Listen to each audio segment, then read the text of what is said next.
Omar says that white men are responsible for most of the deaths in the United States. So let me get this straight. 69% of the people, I'm stuck on that number, I don't know, but 69% of the people going to vote are white. Of that, 48.5 are males.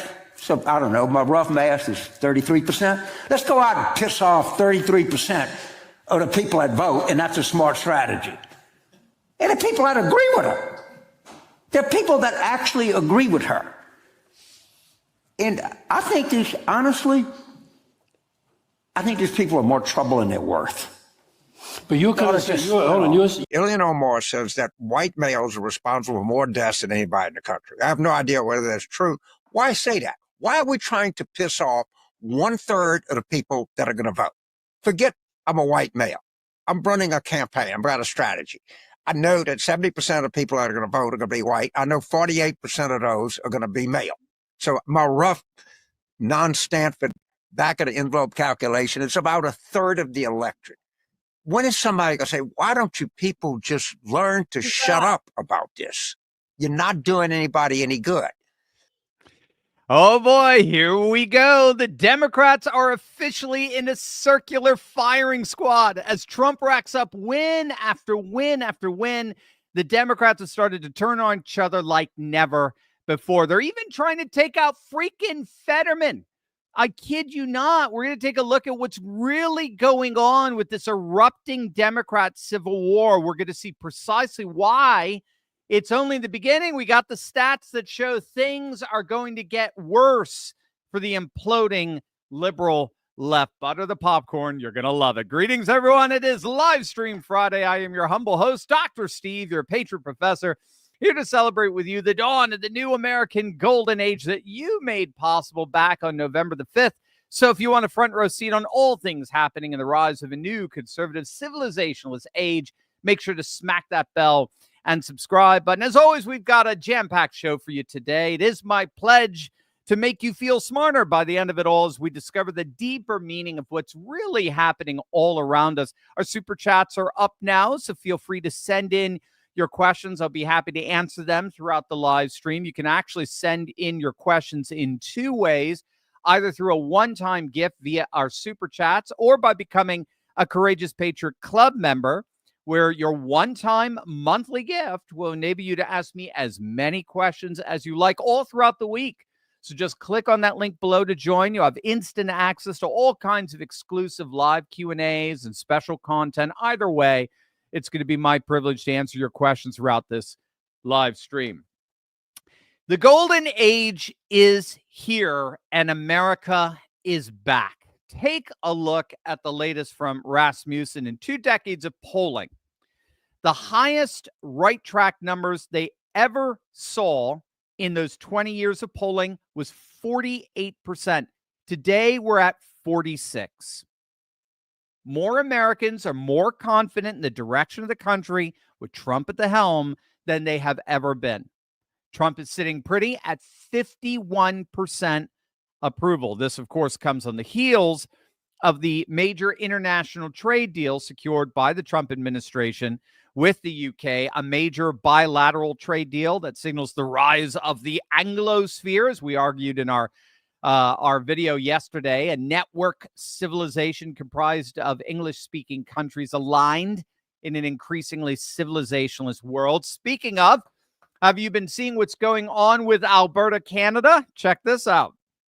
By the way, there is something going on in Canada that people here in the States don't really know about. There is a move by a couple of provinces, primarily Alberta in the West, which has a lot of oil. It's a very rich province. The premier has suggested that they're not getting anything from the federal government. They're giving billions. At one point, the premier is a woman. She said, Premier Smith said that they've given $1 trillion worth of mineral wealth to Ottawa, to the central government, and have received practically nothing in return. 33% of Albertans want to secede from Canada. Yep. And remember that Quebec tried to do that a couple of decades ago. It actually went to the Canadian Supreme Court in 1998, and they outlined a process by which you can secede. It's the only Commonwealth nation that allows a nonviolent process for secession. So I think Donald Trump and this 51st state thing is playing into that, what's going on in Canada. It seems chip totally off out of the a piece ballpark. at a time and do business with the very oil-rich section of Canada. Exactly. And I think that he basically is saying, look, I've seen people who appeared in Calcitrant, and I've done deals with them in the past. Yeah, I mean, it's called 4D chess, chipping off Canada one province at a time. That appears now to be what the 51st state rhetoric was really ultimately all about. It wasn't about Ottawa per se. It was about Alberta, the Texas of Canada, the #1 producer of oil and energy in Canada.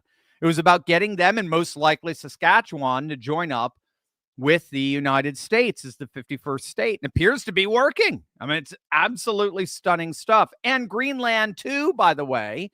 Trump continues to assert that Greenland is absolutely essential for the security of the North American civilizational sphere.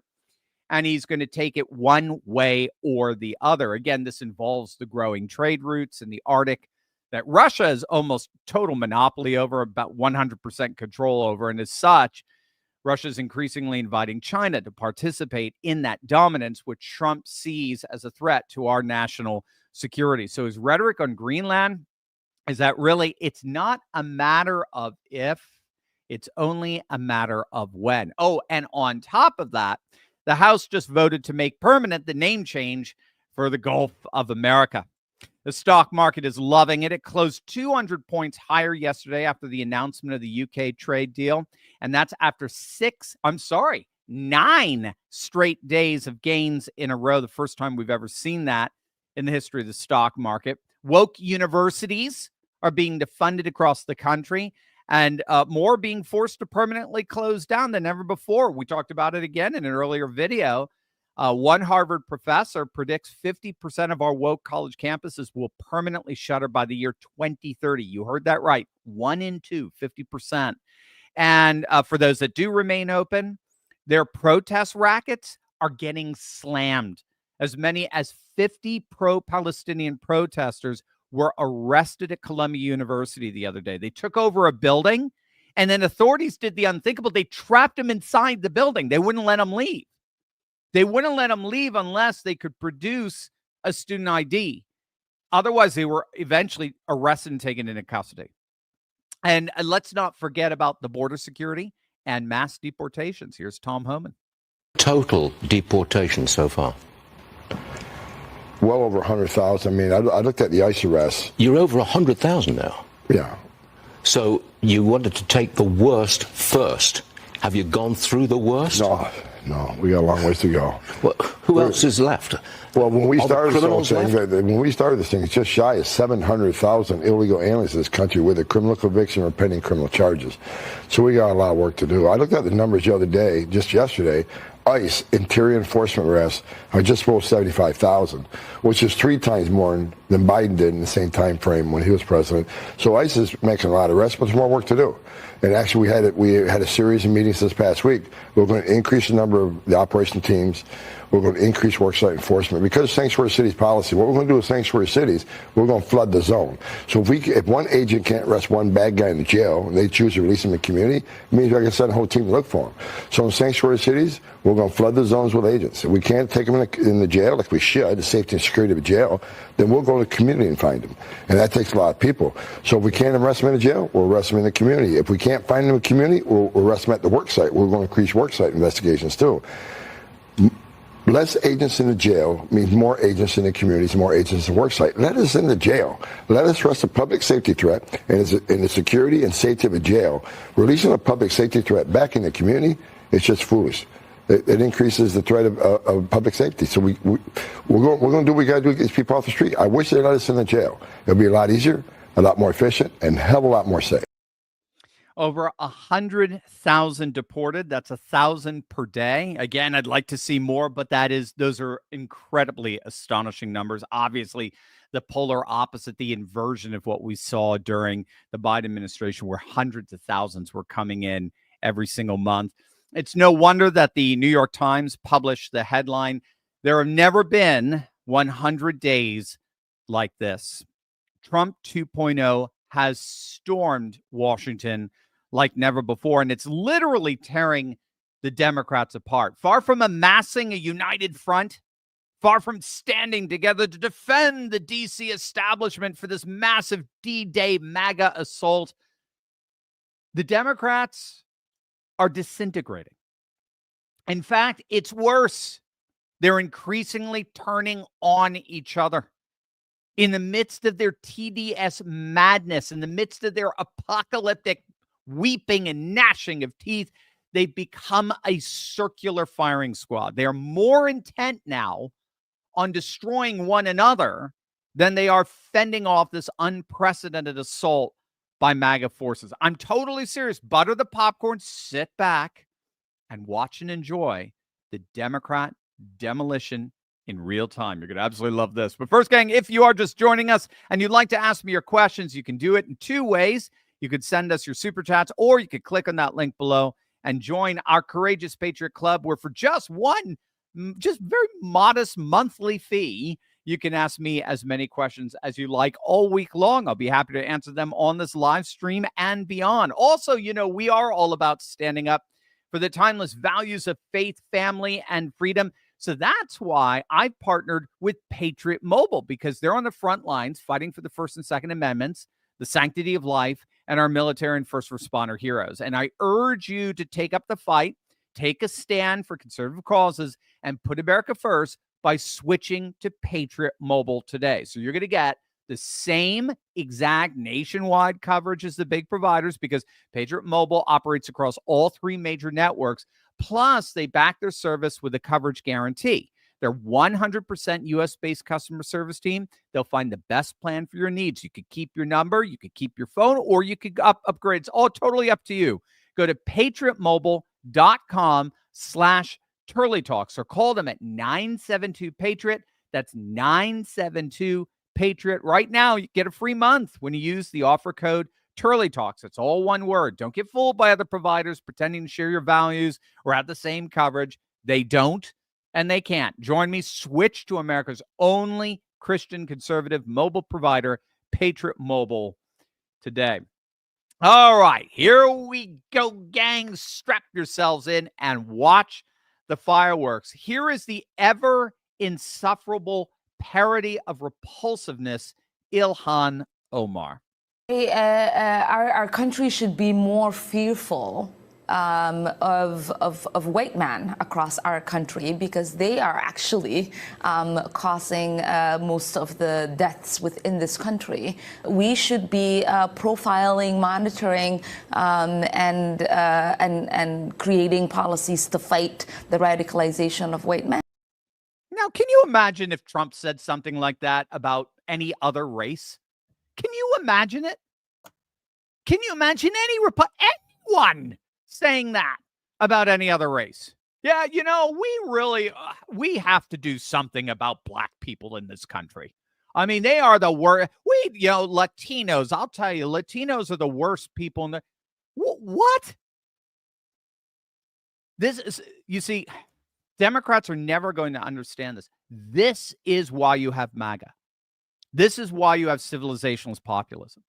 You have generally an ethnic majority rising up and saying, we are tired of being the object of stigmatization in such a way, were we to do that to other races, we'd be fired from our jobs and permanently canceled from social life. We are sick and tired of this double standard, this two-tier racial rhetoric. Well, not to be outdone, here is Texas Representative Jasmine Crockett. Act like, oh, political violence, it's the Democrats and it's the liberals. And it's like, actually, I mean, I'm not going to say that like a left-leaning person cannot be violent, because that would be like crazy to say that somebody can't be. But baby, y'all got the white supremacists galore, okay? Like all of them. You got the Proud Boys, you got the neo-Nazis. You have people that literally should be classified as domestic terrorists, because a lot of times that is what they are doing. They're engaging in domestic terrorism. And guess what? They all align with your side. Yeah. Including the KKK. So like, I mean, this is who aligns with that. So like inherently in like who you are, y'all are violent. Like Right. y'all, and most of your violence has to do with people that's got a little bit of melanin. But nevertheless, like,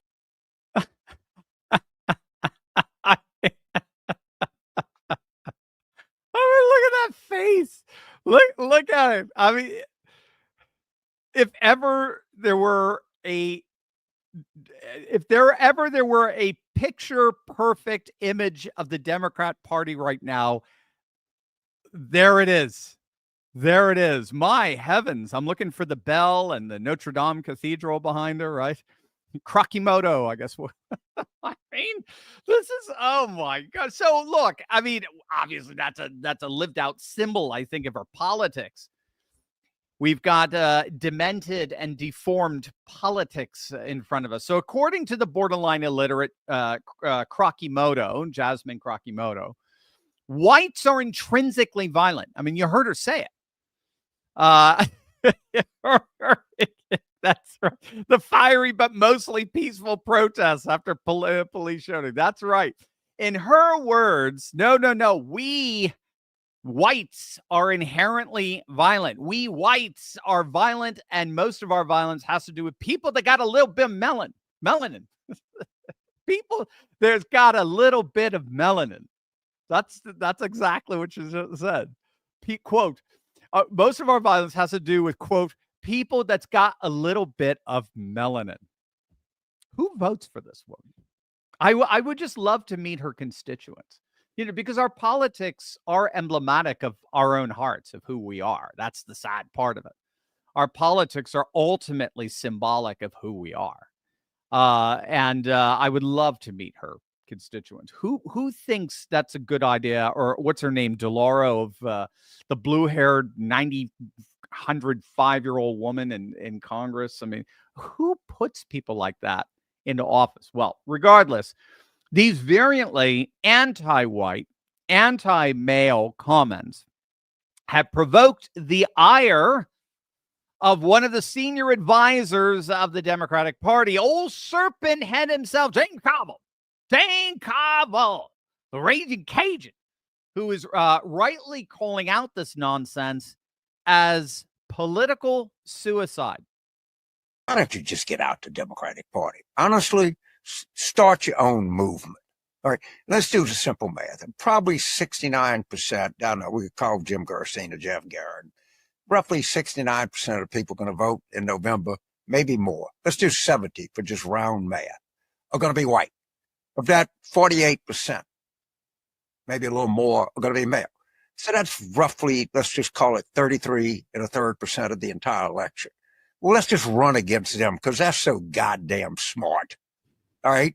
So now we're going to have a campaign by the progressive left against white men who vote about a third of everybody that votes in an election. Why don't you, lady, start your own party? And then when it's over, if you want to caucus with the Democrats, fine. We agree with a lot of things that you do, but we don't believe we ought to be running against white men. In fact, we don't think we ought to be running against any gender, any ethnic group, any race, any religion, or anything else. God damn, these people are just helpless. They cannot be helped. There's nothing you can do to help them. They don't want to be helped. And if they had any guts, they'd start their own goddamn political party and get out of ours. Yeah, but you can't help them. Do you notice the contradiction, right? You can't help them. They don't want to be helped. There's no bother trying to help them and so forth. So they should just start their own party. In other words, you can't help them. That would be helping them, wouldn't it? It'd be certainly helping yourselves. But so there you got it. Shots fired. Shots fired. This coming from one of the senior advisors of the Democrat Party. Ilhan Omar, AOC, Jasmine Krakimoto, get the hell out of our party. Make no mistake now. Carville is speaking on behalf of a lot of Democrats and Democrat leadership in saying that they despise the squad-like figures. They despise them because they think they are political poison. Yes, they can win in their own notice they're not in the Senate. They're always in the House. They can win in their own fringe districts, but they can't. They are political poison in the state as a whole, generally speaking, and let alone the nation at large. But what's so odd here is that Carville doesn't even seem to recognize that what Omar and Krakimoto are doing is they're pushing to its extreme it's pushing to the logical limits, as it were, the very resentment politics that they were taught by none other than people like James Carville. I mean, when Carville's not bashing his fellow Democrats, Carville is engaging in rhetoric like this himself. He's constantly bashing Trump as a Nazi, a fascist, an authoritarian dictator. So what does that say about all of us who voted for him? Sounds kind of deplorable. You see, all Crockett and Omar are doing is taking that resentment politics and applying it to people who voted for Trump. So where Carville is going to draw the line at the person, we're seeing people like Krakimoto and Ilhan Omar extend that line now to include the people that put that person into power. Again, this didn't start with the squad. This is Hillary Clinton 101. You, of course, remember this, don't you? Now, what's so hilarious about that clip, now watching it nearly 10 years later, what is so funny about it, and actually, frankly, embarrassing, is she mistakenly believed that she was so far ahead of Trump. We now know that. She was shocked to find out she lost on election night. She was so shocked she couldn't be seen in public. We had to wait till the next morning before she would, just very much like Kamala. She was so utterly shocked. She thought she was so far ahead of Trump because she believed all the fake polls that she thought she could insult a significant portion of the voting population. So half his vote. So what, upward? She probably thought she was going to beat him 60-40. So she thought she could insult 20% of the voting population and still win. But again, it's what she's doing here is it's simply the logic of resentment politics pushed to its extreme. Resentment politics attempts to use wedge issues that divide us as the primary way of achieving and maintaining political power. Hence, you're a racist, you're again, resentment politics have gone, I mean, they go back all the way to ancient Athens, where, it's, but what was key with resentment politics is you always projected the resentment onto a foreign threat. So if we're Athenian, the resentment is extended over to the Spartans. If we're Roman, it's extended over to Carthaginians, and on and on. What you're seeing here, and of course in Europe, you got, whoever's bordering you and so forth. What you're seeing here is the fruits of a shift in the 1960s where Democrats began to aim resentment at members of our very own electorate.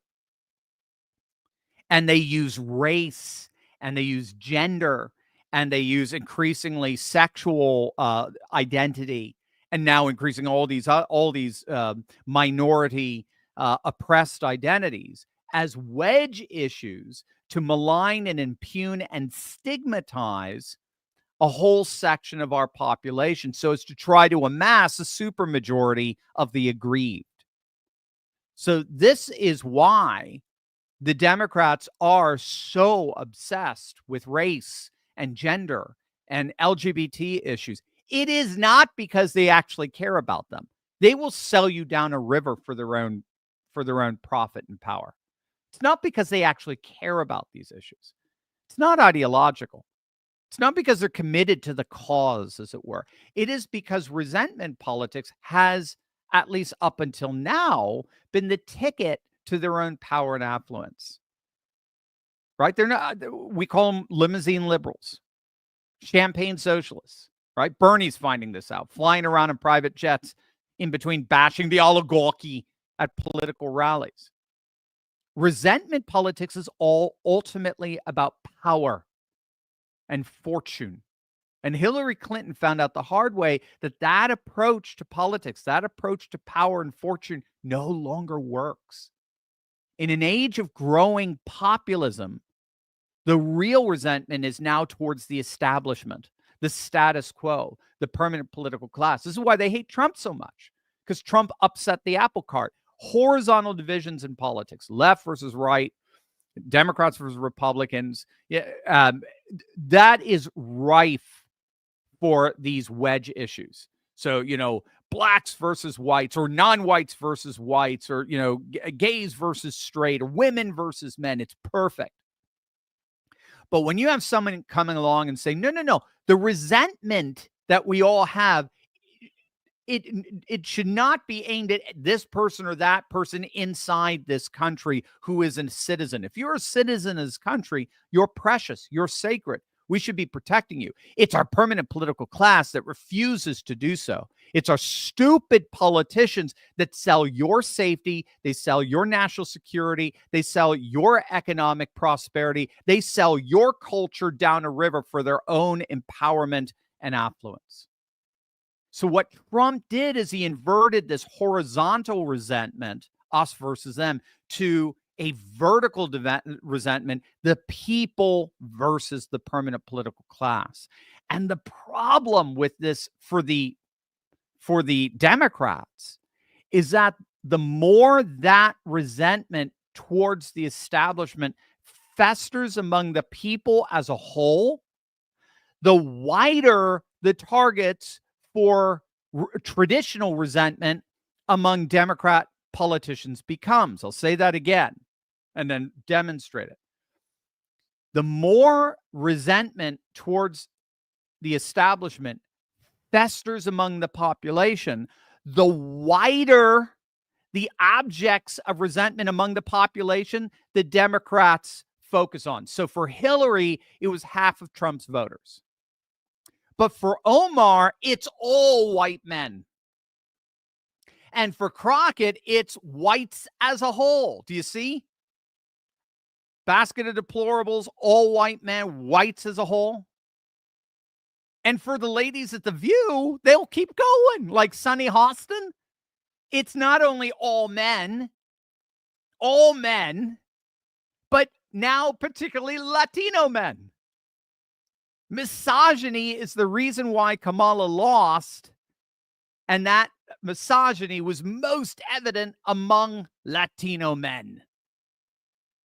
So do you see how the targets for resentment are just growing and growing and growing for these rabid woke Democrats? It's another way of understanding the 80-20 doom loop we talk about all the time here. They are packing themselves in. They are trapping themselves in a permanent 20% radical left bloc that is alienating them from 80% supermajority of the consensus. That's a sign, I must say, that is a sign. It's another sign that the populist revolt against the woke left is growing by leaps and bounds. In 2016, it was primarily white working class. In 2024, it was becoming primarily non-white working class. So it's extending and it's spreading. And that's why the resentment politics, the objects, the targets of resentment politics have been growing and extending. It's not half of Trump's voter base anymore. It's all of them. It's all of them now. And again, that's just causing the Democrats to more and more shoot themselves in the foot. Case in point, look at what has been happening in my backyard with Pennsylvania Senator John Fetterman. The one Democrat that has positioned himself as a populist is getting a bunch of hit pieces put out on him for the purpose of kicking him out. I mean, the latest is from the Philadelphia Inquirer that's accusing Fetterman of basically, we all know he had a stroke. Well, it's accusing him of now, think about this, after 4 years of Biden and not one syllable questioning his mental acuity. The Philadelphia Inquirer is now accusing Fetterman of basically being mentally and emotionally unfit for his job as senator. They're actively trying to squeeze Fetterman out. This is the Philadelphia Inquirer. Here's one from Newsweek. Staffer left crying over his erratic behavior. Message, Fetterman is not mentally and emotionally fit to serve as senator. Here's one from the AP. Same thing. Do we have the AP? Yeah. Senator Fetterman raises alarms with outbursts at meeting with union officials. Again, it's the same thing. He's got fits of outrage. He's outbursts. It suggests he's mentally and emotionally unfit. And of course, all of that means is that Fetterman just doubles down on fighting back and pushing back against the Democrat leadership and its failed policies. So Carville wants the likes of Omar and Crockett, Krakamoto, out of the party. All his Democrat insiders are seeming to try to get rid of Fetterman out of the party. But as it turns out, if you could believe it, the news actually gets worse for the Democrats. Wait until you see this. But first, gang, did you see that President Trump just signed an executive order outlining his plans to create America's first national sovereign wealth fund? And it's going to need to be filled up with assets real fast. Trump wants a go-live plan in the next 90 days.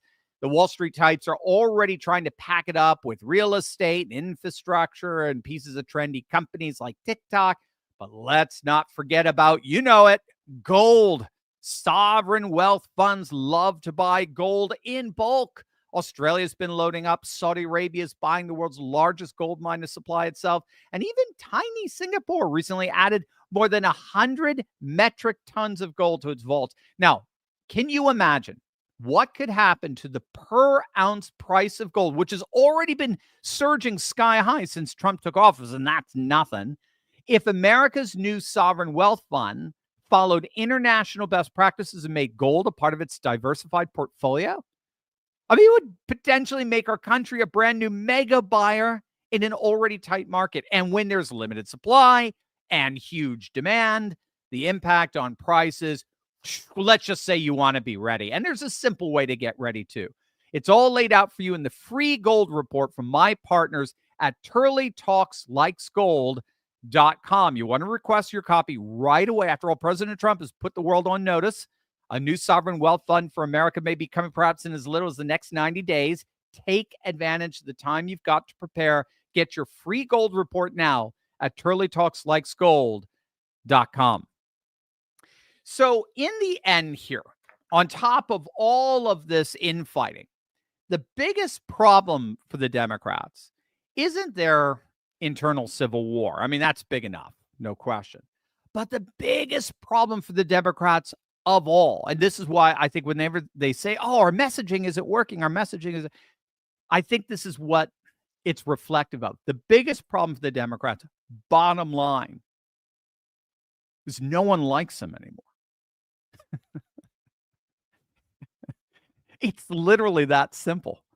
No one likes them anymore. I mean, the leftist pundit Ray Takara made this very point in his latest Substack piece, The Democrats Fork in the Road. The Democrats, to the extent that they stopped shooting at each other, the Democrats are operating, and again, this is a leftist making this observation.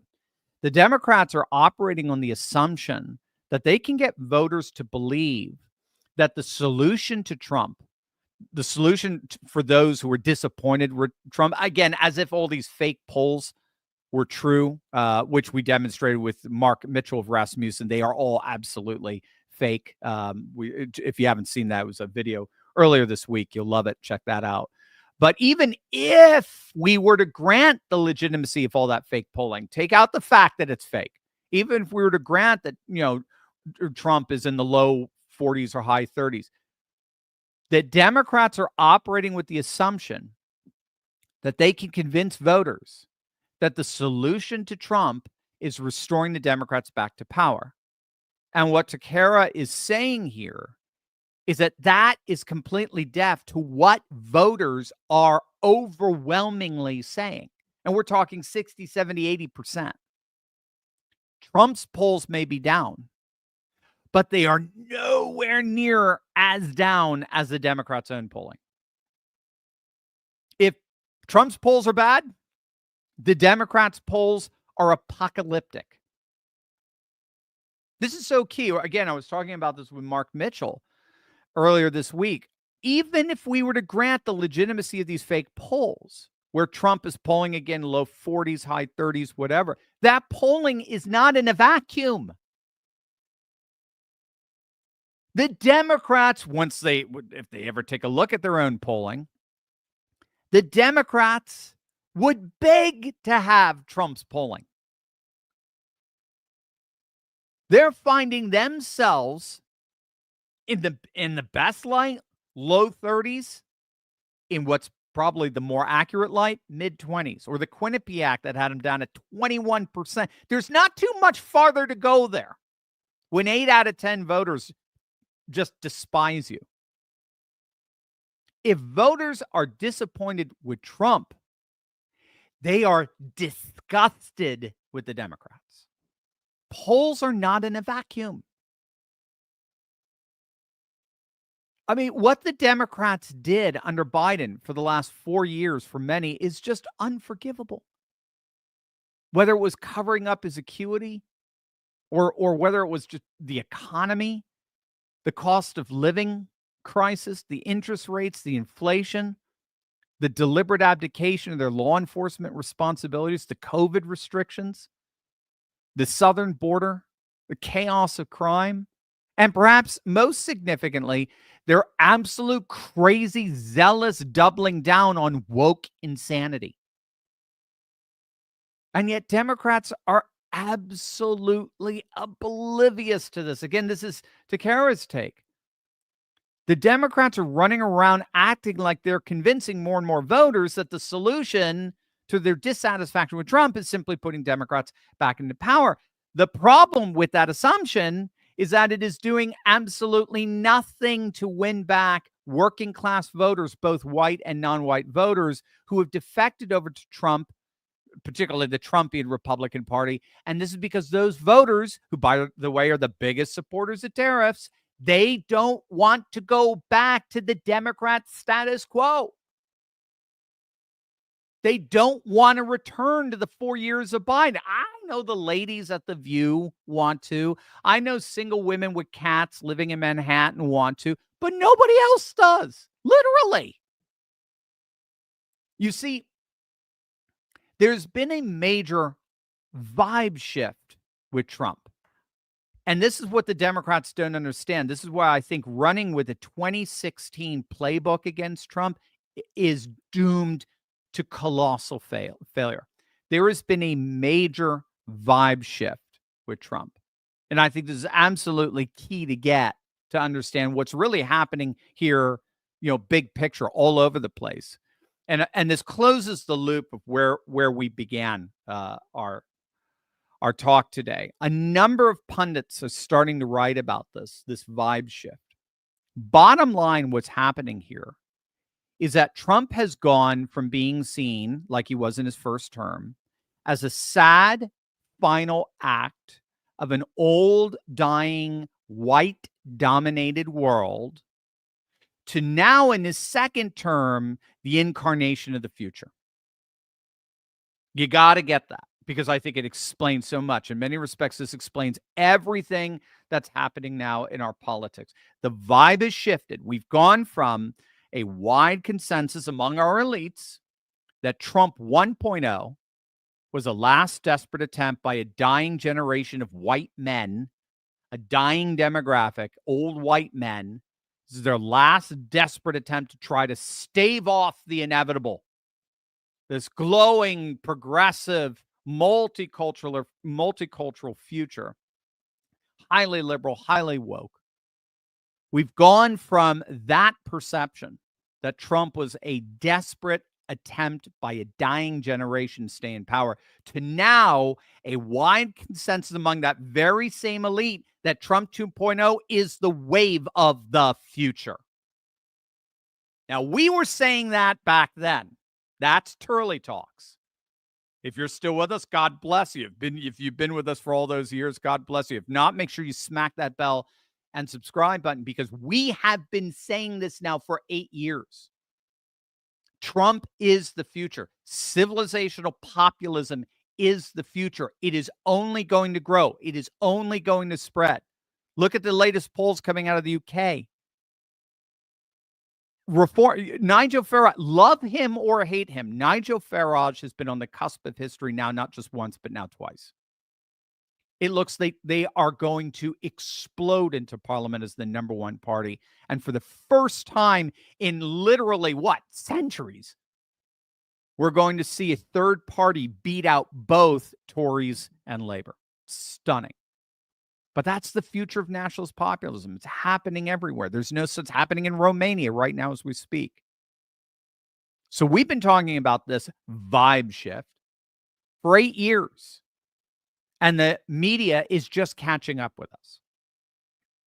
And the key here, of course, is the glaring discrepancy between the young vote and the older vote, the boomer vote, which has completely overturned that old conventional wisdom that Trump is part of a dying world.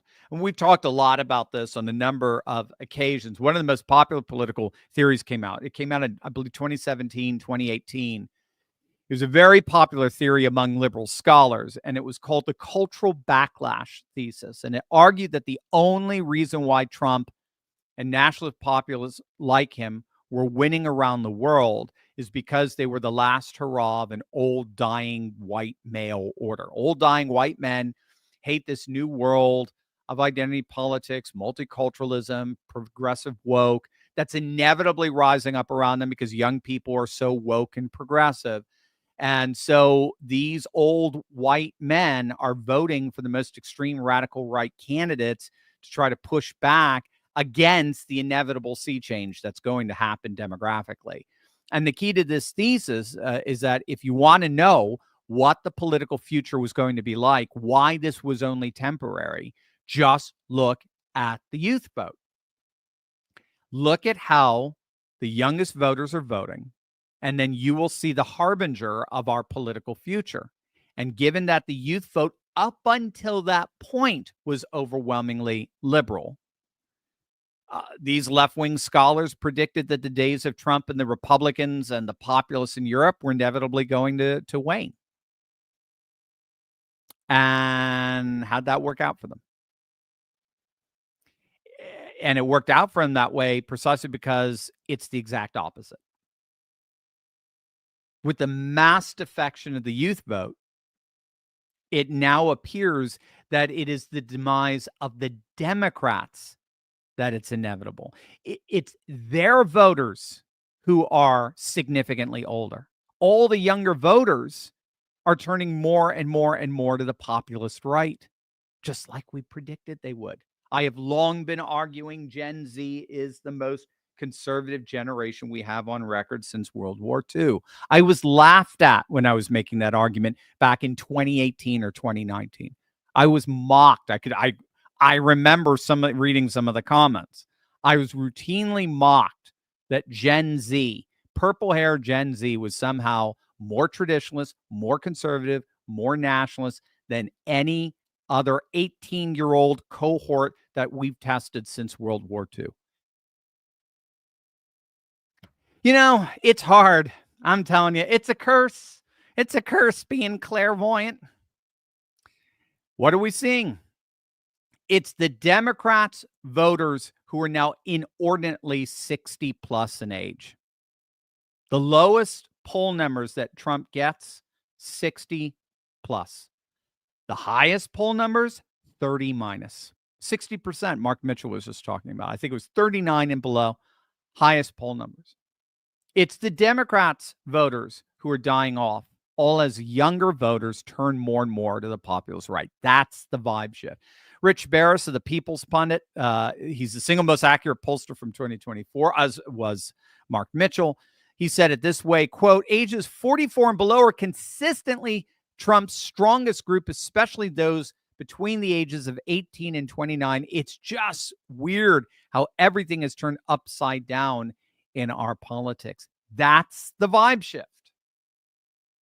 That's the inversion we're seeing in our politics today. Trump has gone from being an incarnation of the past to now a symbol of the future. And the irony here is that if we apply the cultural backlash thesis to the Democrats, if we apply this thesis to the Democrats, then this generational shift is indeed the death knell for them. That was the whole point of the thesis. Hey, guys, relax. This populism is temporary. It's all just a bunch of old white men. They're all going to die out soon, and then we're going to get to have our wonderful, woke, multicultural, progressive future. Because that's how young people are voting. And now it's the exact opposite. So, if we apply the cultural backlash thesis, the only backlash here is the backlash among a dying generation of diehard status quoists, liberal internationalists, Democrats.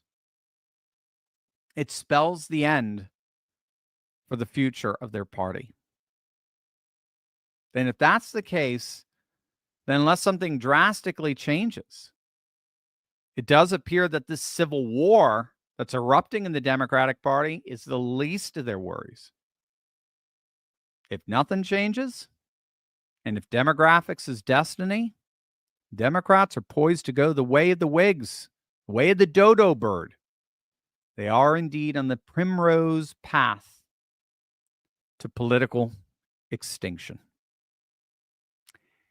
Over to you, as Josh and Micah assemble our questions. It is more important than ever for all of us to reclaim our privacy, and you have no better way of protecting yourself than with SLNT. That's short for silent. Silent's Faraday products block all incoming and outgoing signals, so no one can get their hands on your information, from key FOBs to phones and laptops. Simply place your device inside, close the sleeve, and voila, that's it. You're off the grid and safeguarded from unauthorized access. So go silent today by clicking on that link below or going to slnt.com/Turley to save 15% plus free shipping on all qualifying orders. Stay ahead of what's coming and secure your privacy today. Again, that's slnt.com/Turley for 15% off and free shipping on all qualified orders. slnt.com/Turley. All right, Micah, what do we got? Rock Dog, Dr. Steve, I'm actually going to surgery in 20 minutes, so I'm going to miss the live stream. I did want to ask you, prophetically speaking, what are your thoughts are that we got Pope Leo XIV the same day that Pakistan and India declare war? Do you think this would be a good test to see if we have a strong Pope like John Paul II? Very good question. I've been making a lot of connections, obviously, with Pope Leo of late. I was just on with David Webb and on his wonderful radio show, talking about this amazing American papacy, but I've not made the connection to Pakistan and India. Very, very interesting. Yeah, I do think he's going to be more traditionalist than Francis. Francis was a disappointment, just pretty much all around. When all said and done, when he spoke ex cathedra, generally he towed the line. He was very conservative doctrinally, dogmatically, and so forth. When it came to his politics, he was radically liberal. He was siding with NGOs. He was siding with the WEF. It was like, well, why do we even need a papacy? We've got Klaus Schwab, right? So Davos will be our new Vatican here. What's the point of this guy? It just made no sense. Whereas I do think that Pope Leo does exemplify more traditionalism, far more traditionalism than Francis, because that's basically what you're dealing with the theopolitics of worldwide Catholicism. You've got the traditionalists on the one side, and you've got the modernists, the liberals on the other. And it is a bit of the same kind of divide that we're seeing in the world today, this vertical divide of the people versus the political class. The traditionalists are dominating the people right now, but the liberals, the modernists, are dominating the clergy and the hierarchy, certainly with Francis at the top. And what Pope Leo XIV is going to have to do is he's going to have to balance that out. Now, when he came out with the beautiful, ornate papal regalia, when he came out on the balcony at the Vatican, that was a stark contrast to Francis. Francis came out just simply in the white and the white robe. He didn't want all the regalia. He didn't want all that. He was a simple poor peasant, yada, yada, yada. Kind of stuff. Whereas Pope Leo came out in the Benedict, John Paul II, traditional regalia. I think that was a nod of the head to the traditionalists. He knew the traditionalists wanted to see that. And so he's going to be traditionalist, I think, or at least he's going to be a friend to traditionalists. Now, to what extent is he going to maintain his posture of political liberalism? We're going to have to see. General Leo is morally conservative, pro-life, pro-family values. He was overtly outspoken against gender curriculum being introduced in Peruvian schools. He was a Peruvian bishop, even though he was American. He was a bishop in Peru. Very, very outspoken against it. But nevertheless, I mean, he's been an outspoken proponent, champion of, Green New Deal stuff, of gun control, even retweeting a Democrat Chris Murphy's tweet back in 2017 calling for mass national gun control. He's very critical of Trump and securing his borders, even though he's now taking residence in a city that's surrounded by borders. So we're going to have to see. I mean, he has made some pretty left-wing political comments, but he's also stood up with what we consider more traditionalist moral commitments. So we're going to have to see, but I do think I don't know if he's going to be Francis 2.0, but he's certainly not going to be as loose-lipped as Francis was. He's much more measured speaker, but he is going to have to bring together those two theopolitical forces of modernists and traditionalists, especially when all the dynamism, the growth right now is clearly on the side of traditionalists.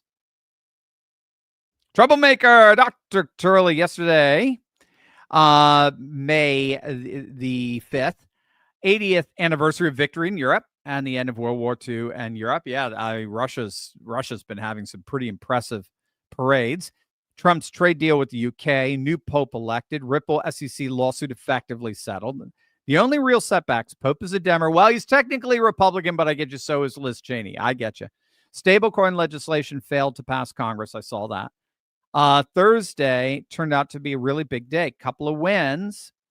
Doesn't seem to be any losses in the short term. How much of a historic day would you say it was? Yeah, Troublemaker, you did an amazing job. Thank you for that.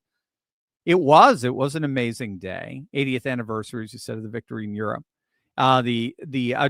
Certainly Russia marked that day, May 8th, with all the regalia and ceremony and pomp that you can imagine. I don't know if you've been seeing it on X. Just put in like Russian parade or something like that. All the great world leaders are there. Xi is there. I think there's a Indian delegation. Vucic of Serbia is there. The president of Srpska, interestingly enough, sort of a Serbian breakoff, or wants to be a breakoff of Bosnia, was there. Robert Fico was there from Slovakia. Obviously, president of Belarus. Middle Eastern, African delegations. It was a very important, because we have to remember Russia was invaded. Russia was fully invaded by the Nazis. So they were gunning from Moscow. So they repelled the invaders, and they call it the Great Patriotic War. And I think that emblemizes the historical nature of the day. I agree with you. Again, Trump's trade deal was sort of an Anglosphere, the new Pope being an American from that very sphere. Even I was talking about this with David Webb too, because he was a Peruvian bishop.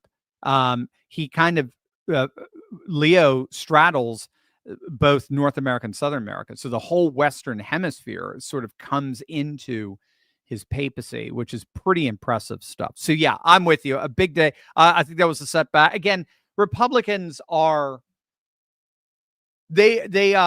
Republicans have not learned how to be. I would say that there was a small reprieve of this with the Gingrich revolution for about 3 years, 2 to 3 years.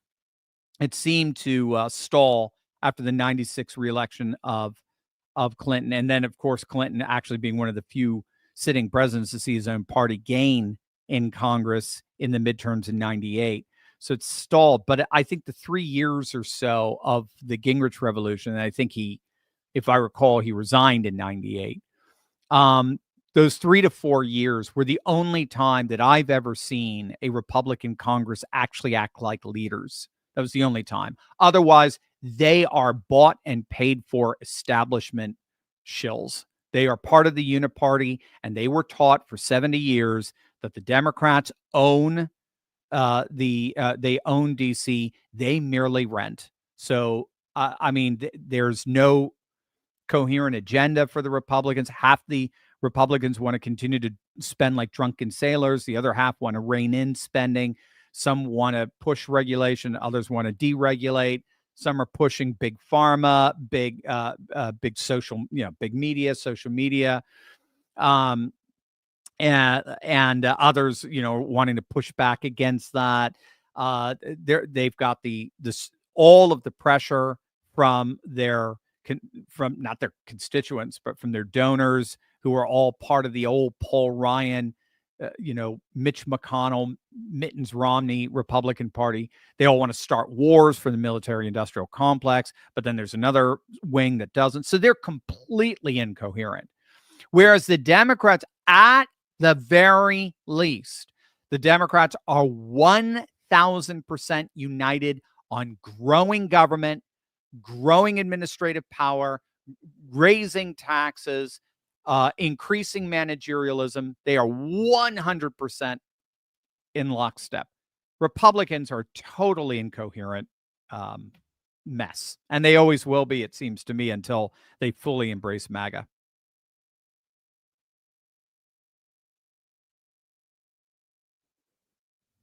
MAGA 24 ever, Dr. Steve. There's no question that Trump 2.0 is the most media available president in history, for sure.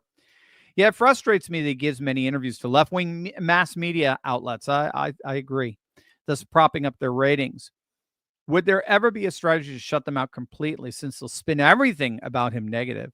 Or is it better for Trump to continue interviewing with the crazed media, thus exposing their absurdity to the viewers? Yeah, it's a great question. I'm with you. It drives me crazy, right? We're seeing him all the time on NBC and ABC and CBS, and you're just kind of like, he doesn't give a lot of time to CNN, I've noticed, but and certainly not MSNBC.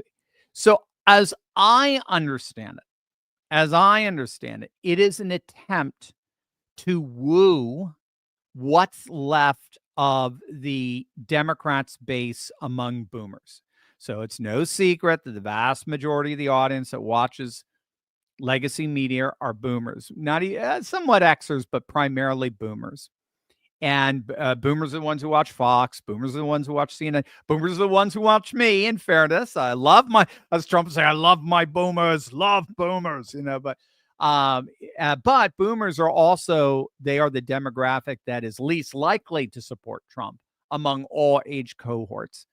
So as I understand it, it is strategic to try to pick some of them off that may be disaffected with the Democrats or are on the fence with Trump, and they just need to hear that one thing to bring them over. So they must have some data that shows that it's working. Otherwise, I don't think he would do it. I don't think he's got plenty to do during the day. He doesn't have to sit around with Kirsten Welker or NBC or waste his time with stuff like that. So I think they have some data that shows it's actually helping them among a demographic that still tunes into those networks. Carter Ben, thank you so much for the super chat. Will Ilhan, it is you that should be profiled. Sincerely, a black man. Thank you, Carter. That's right. On behalf of all non-white Americans, it's you, Ilhan, who should be profiled. Exactly, Carter. I mean, again, it's just this old, tired, this one race is bad rhetoric that's been used for centuries just doesn't play anymore. It doesn't play in our sort of modern economy. We're all bumped up against each other and working together and playing together and hanging out together and living next to each other. I mean, it doesn't play anymore. So in the 1950s, when asked, would you support interracial marriage? 90% of the respondents, this is both in the UK and the United States, 90% of the respondents said, no, of course not. We're trained in a rhetoric that basically said this race bad. So of course not. There are races that are bad. Why would I want interracial marriage? If you ask that, have you seen every study that's come out that I know of, every study, again, both UK and the United States, do you support interracial marriage? 90% say sure. What's the problem? What's the big deal? So those racial indicators, or racist indicators, would you work for somebody of a different ethnicity? Would you live next door to someone of a different ethnicity? I mean, the answers today are radically different than they were 50 years ago. And yet Ilhan Omar and Jasmine Crockett want to try to continue a rhetoric that would have worked in an inverted 50s or an inverted 60s. We're now, in this sense, like white people are like the enemy and bad and so forth. They're trying to pretend that's the reality today. When in point of fact, now, really the new identity politics, ironically, and we've talked about this, Carter, so you probably know this, is it's actually religion. It's economics and religion. So what we're finding is that conservative Christians and Christians who take their faith seriously, doesn't matter what race they are, they overwhelmingly vote right. And we're finding increasingly the working class, economic working class, either white or non-white, are increasingly voting overwhelmingly nationalist populist right. So the new identity politics has much more to do with this vertical divide of the people versus the political class, the people being the place of religion and the place of the working class economic foundation versus this champagne socialist elite that try to invent wedge issues to try to separate us so as to increase their power and their wealth. It's just not working anymore. So I'm with you. I'm glad you're out there, Carter. Thank you for that. God bless, man. Edward, some of my MAGA friends feel that Justice Barrett, Chief Justice Roberts have been compromised concerning some of their recent rulings. What do you think? We'll see, Edward. We'll see. Again, I don't know if they're compromised as much as they're just simply they're the Mike Pences of the conservative judiciary. Their conservatism is tempered by their commitment to the establishment. They do tend to go with status quo and what's often referred to as the constitutional consensus. So their decisions tend to be inordinately influenced by what we would consider to be, left-wing abuse of the Constitution, past left-wing abuse of the Constitution. But because it contaminated and made its way into the constitutional consensus, then they are going to use that as their barometer and their frame of reference for interpreting the law. Whereas Alito and Gorsuch, and of course Clarence Thomas, and they're like, throw it out. If it's bad, if it contaminated the consensus, get rid of it. And that's exactly what they did with Roe v. Wade. Now, keep in mind, Amy Coney Barrett voted for the repeal of Roe v. Wade. So to me, that's the saving face in all of this. If she voted against it, I would say, yeah, I'm with you. But no, she had one of the most brave votes imaginable. Kavanaugh as well. Roberts was wishy-washy. Roberts is from the old Bush era, and we need to just kind of get rid of him. I know Alito is too, and even even Clarence Thomas is older than that. But I mean, a lot of these, we just have to get a whole new breed of legal scholars who are just aflamed with the spirit of a renewed constitutionalism. William O'Toole, Dr. Steve, good AM. Already concerned with the new pope being a globalist, despite some criticism from the left. When the mainstream media didn't come out immediately with a critique of his election, implied that this was a holy man in direct conflict with the Trump agenda. I think it's intended to split American Catholics, drive a wedge issue between the church and MAGA. Your feelings. Thank you, Will. I agree with you. I think that's the attempt. That's what they're hoping for. So one theory is they picked an American in order to do just that, in order to split the growing populist movement in the United States. And by hurting it here, they hurt it around the world. So we'll see if he comes out fully against MAGA, then and the civilizational populism, then we'll see that was their agenda. I actually think it's that's a little too ideological. I think I talked about this in my video. I was just talking about it with David Webb. They need money. All right. I'm just going to be blunt. Wall Street Journal had a very interesting article on the financial mess that Vatican City is in right now. Remember, they are a nation. They are technically a sovereign nation. And they are millions and millions and millions of dollars in debt. They have a pension crisis mounting. They have tremendous amount of assets, but they have no cash. It's the problem. And when we're talking about maybe a Robert Sarabgini or what's his name? I'm forgetting of Hungary, Eto. The pushback that we're getting is it's not that they're just too traditionalist or too conservative. They're from parts of the world that just don't have a lot of money. And right now, the Vatican needs to not just get its house in order theologically or dogmatically or whatever, it needs to get its house in order fiscally. And so they need a pope that can help to do that. So that's, I think, one of the reasons why they went with a pope from the most prosperous place on the planet, America. So we'll see. We'll see if it ends up part of trying to split the Catholic Church. I mean, if he really does, act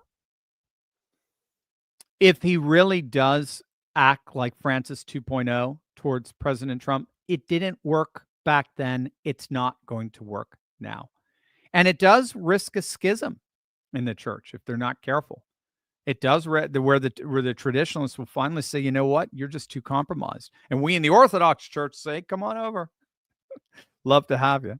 So there you go. That's my thought. Right now, I wouldn't give a flip about what the media says because the media is clueless about what's even just happening right now. They're just flailing at this point. Benton, I understand certain woke cities are making the trans flag their official city flag. What do you think will be the response by the federal government to this movement? I know it's a small fish to fry when there are bigger fish that need to be fried. Yeah, I think it's going to be more. They're going to leave it to the state governments, and especially like in Utah. So what we're seeing with Salt Lake City, or what maybe some cities we'll see in Texas or Florida, it'll be an issue for the state governments to, if they need to crack down on that, they will. But I think they should. I mean, I think it's absurd. But again, it's a symbol of their dying demography. Just let that hit you. It's a symbol of their dying demography. All of these things they celebrate, these alternative lifestyles, don't reproduce themselves genetically. So whereas Utah may be seeing a very significant demographic growth in that Mormons, LDS, have inordinate number of children as compared to like secular liberals. Salt Lake City is, if to the extent that it embraces this liberal identity, is going to be embracing alternative lifestyle values that, again, regardless, just simply designate the notion of the family as a lifestyle choice. And when you designate the family as a lifestyle choice, then you are as free to produce as you are to not reproduce. You're as free to reproduce as you are to not reproducing is as ethical, is as virtuous as reproducing. There is no difference when it's a lifestyle choice, because lifestyle choices are by definition recreational. There is no one that's better than the other. So they're just destroying themselves. This is not a sustainable civilization. It's insane. We wish we didn't have to deal with it, but it's going to fall apart. You don't have to worry about that. Mark, Dr. Steve, what do you think about the appointment yesterday of Judge Jeanine to Trump's cabinet? I love it. I love Judge Jeanine. I had the honor of meeting her. We spoke on the American Freedom Tour together. She is wonderful. She's the real deal behind the stage. Exactly the same person behind the stage as you see her in front of the camera. She's wonderful, and I couldn't be happier. I mean, she's one of us. She's sick and tired of the status quo. She said that over and over again. Trump's given her free reign. I'm very, very, very happy about it. Troublemaker James Carville, Trump is stupid, fat, pathetic. Kamala Harris is the most united party. We're going to win. Yeah, I know. I saw that. Op-ed, what was it, just the week before the election. Why I'm absolutely convinced that Kamala is going to win. Right. Also, James Carville, I wish these crackpots would leave and start their own party. Yeah, you're right. I mean, the Carville himself embodies the Civil War. That was kind of my point. Carville, with him saying, look, the resentment politics that you're cracking down on, they learned from you. They learned from you and the Clintons. The Clintons were masters at using wedge issues to divide the population. You're just saying they're dumb about it, but you still do it. And he was doing it. He was doing it. I remember his op-ed, 3 reasons why he's absolutely certain Kamala was going to win. I refuse to believe that the vast majority of this country are the racist bigots that would be needed to vote for Trump. I mean, he plays the game too. So no, I'm with you. He's just a sore loser. He's a sore loser who's just got oatmeal crusted lips. Dr. Turley, you have a great library there. What are some of the books you're shelving there? My, oh my, I've got tons here. Well, just like directly behind me, got a little C.S. Lewis. I've got some Shakespeare. I've got the Bible. I've got an interlinear Bible. I've got Euclid's Elements, a little geometry. I've got Spangler's The Rise and Fall of Civilizations. Some books on theopolitics, like When God is Back. And then there's a bunch of books that have been published by Turley Talkers that I highlight there as well. Over here on this side, I have some Bible commentaries from my old biblical scholarship days. Next to that, you can't see it. There's another section there. That's all. Yeah, it's political stuff. Pat Buchanan books, commentaries, Rush Limbaugh signed book by Rush Limbaugh, Francis Schaeffer. I mean, I've got some Schaeffer. Yeah, but it might be I've got 2 libraries, if you can believe it. It might be my upstairs library. I don't know if I've got any Francis Schaeffer here. I've got that book, Cultural Backlash, that I referenced earlier. That's over there. Some C.S. Lewis, Homer's Odyssey, Milton, Paradise Lost, of course, Tolkien. Got The Hobbit, Lord of the Rings, Augustine. So a couple of my own books over there. Some John Calvin for Reformed theology. So Calvin commentaries. Signed Rush Limbaugh. Yeah, Davros. Yeah, man. Yeah, signed Rush Limbaugh book. It's cool. Got to meet him. He was awesome. Waymo 2. Who wins the Democrat Civil War, and will the GOP MAGA conflict be just as devastating? The rhinos aren't primaried. Will. Good question. Very good question. So our conflict is a little bit easier because we've got a president. We've got a leader. They don't have a leader. So they're actually fighting for leadership. So it's a lot more brutal than we are right now.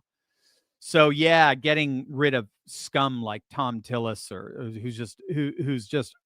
he's a nauseating liberal, a nauseating rhino. So anybody who's listening by way of North Carolina, I just saw a huge, neat poll that if Laura Trump were to run for that seat to challenge him, she would win in a landslide. We're seeing the same thing Ken Paxton finally kicking out John Cornyn. Now, what they do, they have a set formula that works. I don't think it'll work anymore. What they'll do is they'll say, okay, you'll knock us out, but you'll lose by double digits in the general. No, they won't. No, they won't. Don't trust any of that. Only trust polling straight from someone like Rich Barris, Quantum Insights, Mark Mitchell, Atlas Intel. Don't Trafalgar. Do not give the time of day to any of these polls that are coming out saying, oh, look, Paxton's going to lose by double digits. In Texas? A Senate seat in Texas that went with Trump by 14 points? I mean, if you believe that, I got some oceanfront property in Arkansas to sell you. So, yeah, who wins the Democrat Civil War? Well, yes, we've got to get rid of rhinos. I have no problem with working with rhinos. But again, the Republican Party right now is a populist party. The dynamism behind the party, the grassroots, are working class, white and non-white, very America first, very protectionist, very pro-God, very pro-religion. They're all accommodationists. They're not separationists. And they are radically anti-establishment. Everything that Tom Tillis isn't. Everything that, Liz Cheney wasn't. So you got everything that John Cornyn isn't. So you got to get rid of these guys. I don't care how many Hannity shows they do. You got to get rid of them. And Hannity has become, in many ways, an expert at MAGA-izing senators we know despise us. So he's got to stop that. That's something I think Sean has got to stop. But who wins the Democrat Civil War? We'll have to see. Possibly no one. There may be a split. So those who are in power are absolutely, they've made it clear, and because Carville speaks on behalf of them, he spoke on behalf of them getting rid of Biden. They are absolutely steadfastly opposed to any squad-like, woke, Bernie Sanders-like candidate becoming their candidate for president. So they will do anything and everything to stop them. That means that they're going to play dirty. They're going to play hard. And they're going to do everything they can to crush AOC. They'll do everything they can to crush Elon if she goes too far. Jasmine, if they go too far. Right now, they're fine because they can fire up their own little pockets of the base. But the moment they end up becoming the face of the party, and that's what Carville's very worried about, he's what is he? He's admitting through his confession through projection. That's what I'm looking for. They're going to start panicking. So it's not going to be good. I don't know who's going to win. I have no idea. I don't know. I don't think the establishment can win because it's just not there anymore. People don't want it, but they sure don't want the woke nonsense and identity politics that are being pushed by Ilhan Omar or Krakimoto. So anyway. Troublemaker Dr. Turley opens a second campus for the Worldwide Institute of Entrepreneurship in the future city of Elon Musk, is built in Texas with classes in business leadership and rocket surgery. I love it. I love it. Micah, get your dad on that right away. I love it. Let's do it. Hi, Q. Good to hear from you, my friend. Dr. T, the deal the U.S. has made with the UK, I'm hoping will put pressure on free speech. And believe it or not, yeah, my name is not really, yeah, IQ. I know it's not. I know. I'm sure you have a wonderful baptismal name, your Christian name. There's a wonderful skit with Rowan Atkins interviewing Elton John, and he's just completely confused. You're John Elton, aren't you?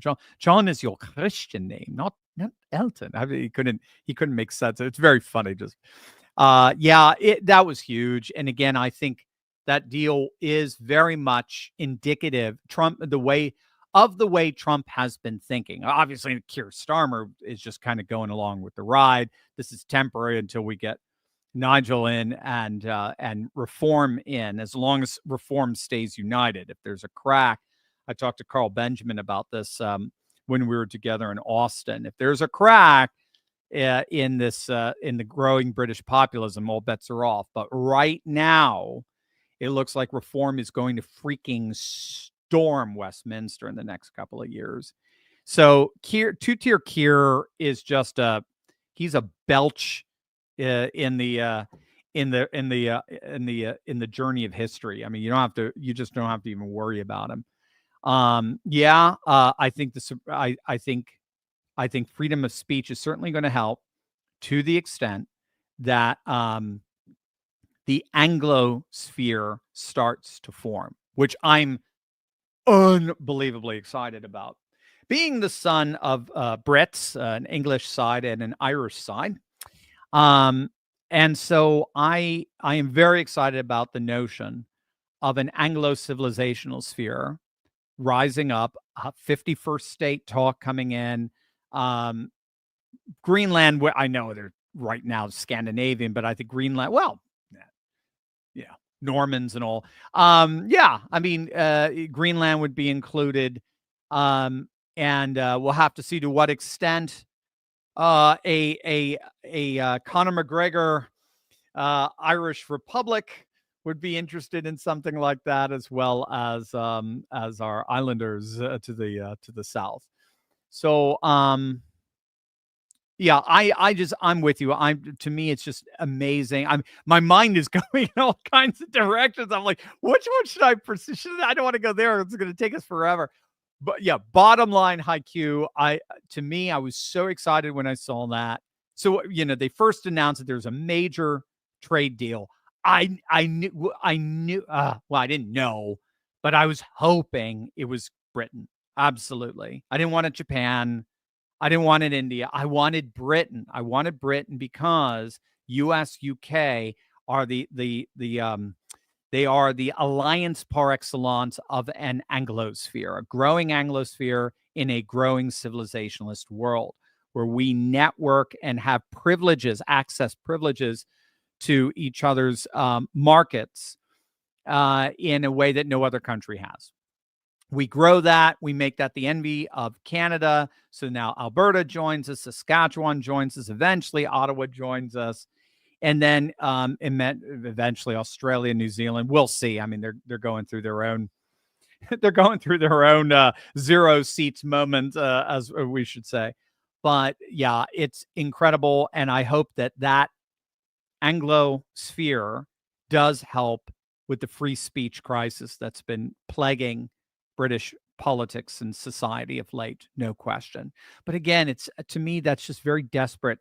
I know that Britain doesn't have necessarily sort of the constitutionally enshrined free speech tradition we have, though John Milton gave probably the single greatest defense of free speech ever, writing in the 17th century.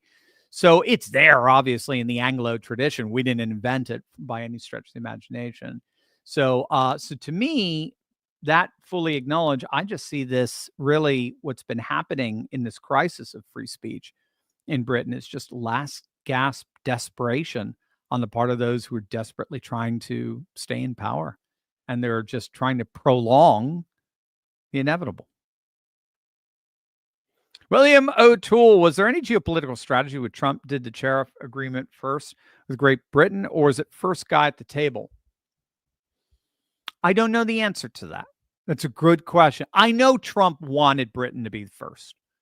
I know that. Trump loves Britain. Trump is, if I recall, he is English, and his ancestors, and he just loves Britain. He loves the regalia. He loves the pageantry. He loves the monarchy. He has a whole book on it. I don't know if you've ever seen that. He has this beautiful full color book that he's kept on his own private. I don't even want to call it jet. His own private, airplane, big big plane.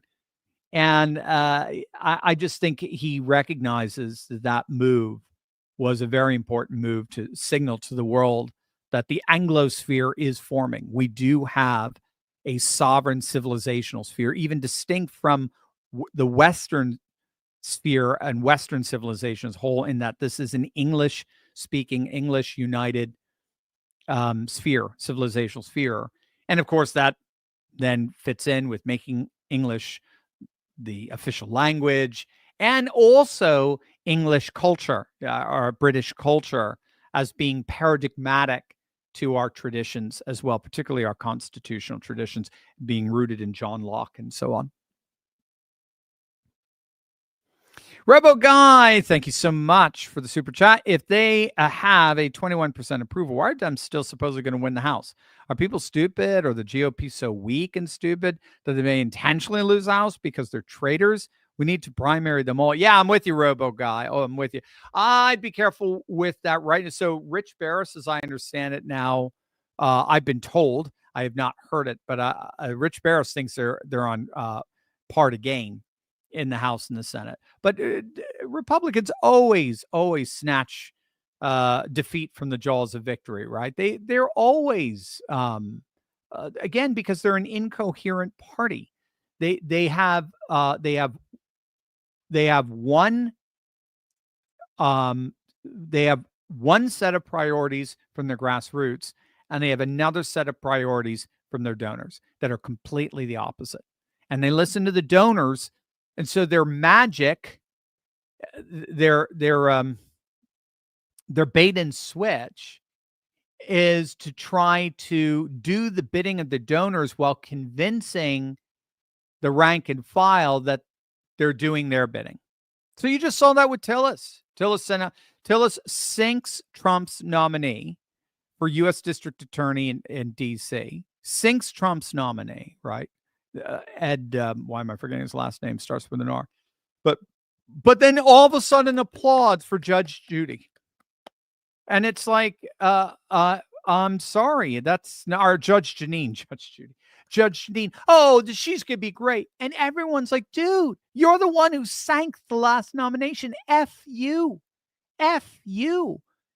He was the one we wanted originally, and you sank it for your own whatever, his own purposes. So yeah, I'm with you. So I don't think Republicans will lose, because they always end up deferring back to their rank and file during election season, and they're able to kind of pull it off. But gosh, if there were ever a party that lived and breathed and had its being to betray its own voters, it is the Republican Party. I don't send them a dime. You should know that. I never send the RNC a dime. I'll send particular candidates I support money, but I would never, in my wildest nightmares, ever send the RNC a dime. They're just to me, they're just a corrupt organization. Well, although I mean, Watley's done an amazing job. Mike Watley from North Carolina has done an amazing job with them, but they're just so filled with rhinos and establishment figures. So anyway, I gotta get rid of that anyway. That's how Joe Biden finishes his lack of acuity sentences. Robo Guy, by the way, I'm not religious as I used to, but I still hold to the ideas of God, Jesus, angels, heaven and hell, etc. But I'm also unsure the Pope, or at least the recent ones. Would I be Christian or no? Yeah, I mean, it depends how you define. Yeah, Robo Guy, that's a great question. Depends how you define Christian. So there's right. Historically speaking, a Christian is one who has been baptized in the name of the Father, the Son, and the Holy Spirit. That is a Christian. Okay? It doesn't go beyond that. Sorry, oh yeah, I can hear evangelicals right now. Oh no, you got to believe in Jesus with her. I'm not trying to be a jerk, but I'm sure you do. At some point you do.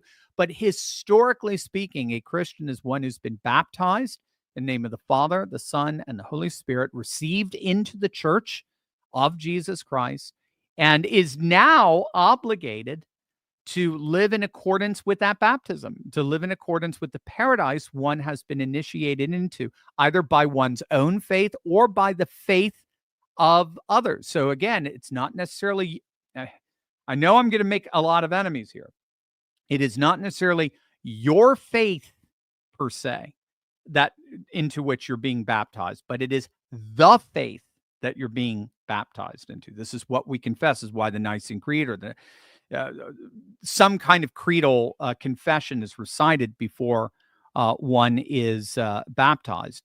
It's not so much I believe, it is the belief itself. I'm simply embodying that. Now, there's all different denominational outworkings of it, but that's the bottom line.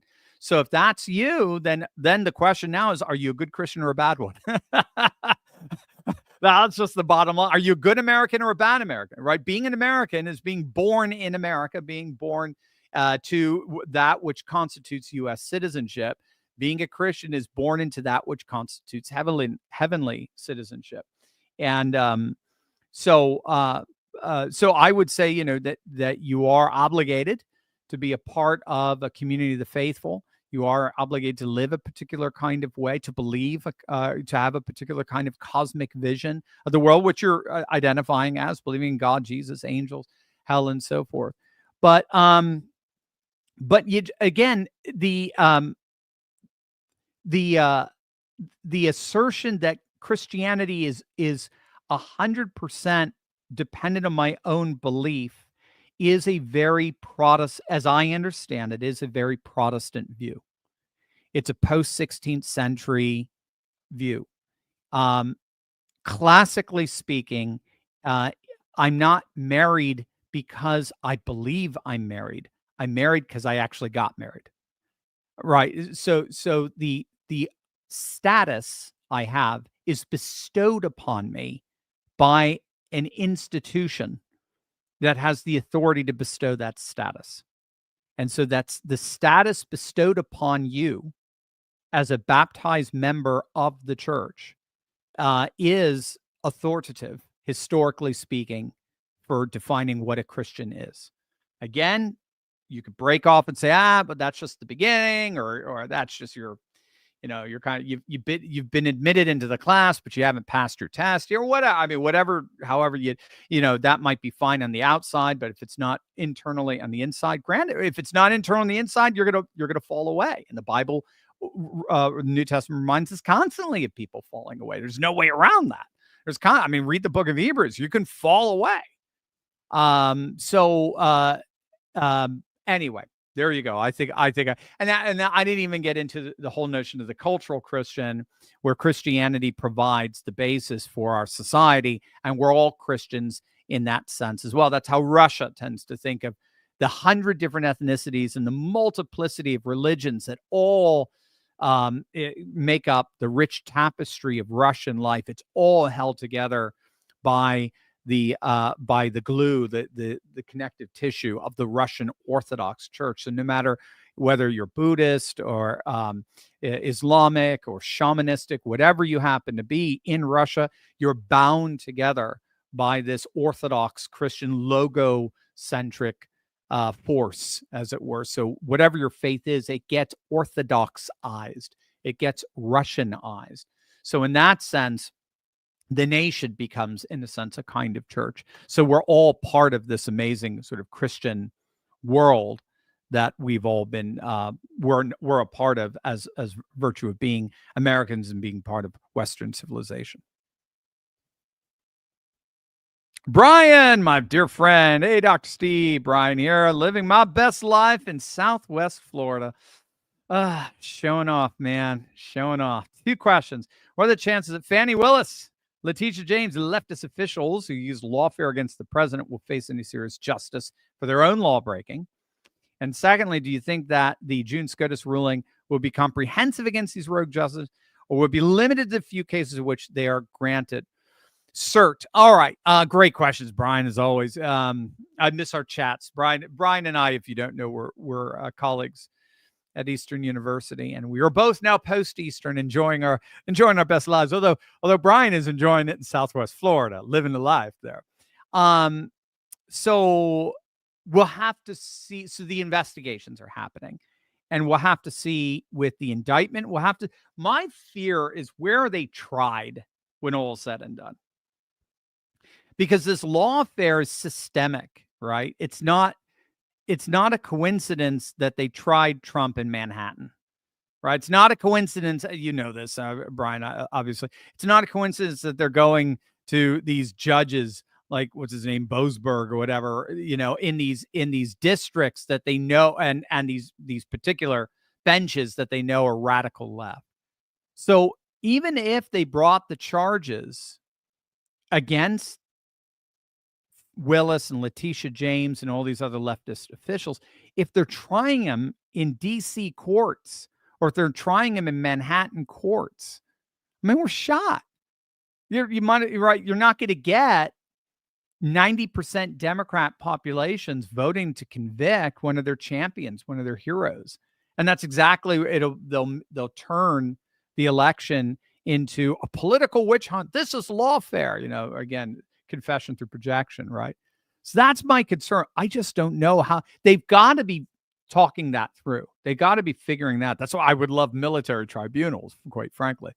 So I don't know how they're going to get past that. They can investigate, they can indict, but then convict is a whole different story if these trials are happening in traditionally and reliably blue areas.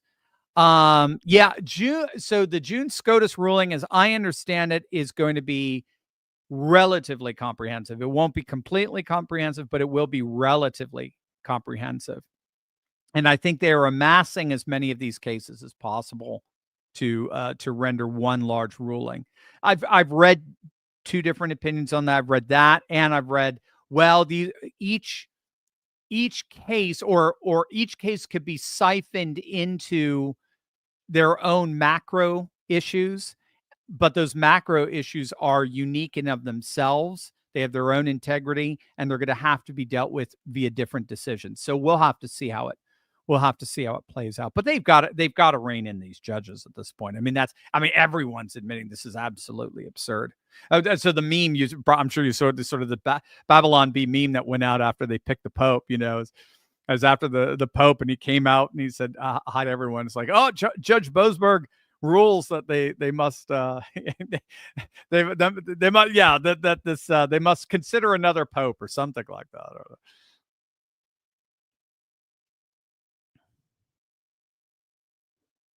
Oh, there we are. You're looking for it. I was like, what do you do? You're falling asleep on my answer. So, breaking Judge Boasberg of D.C. has blocked the Cardinals' decision on the Pope. There you go. That's it.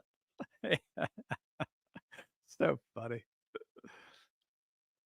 William, your opinion, why the African bishop wasn't selected? He would have converted many African Americans to Catholicism here in the United States as well as other continents.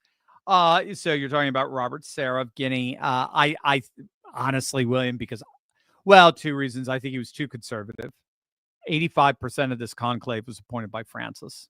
They're not going to vote for Serra.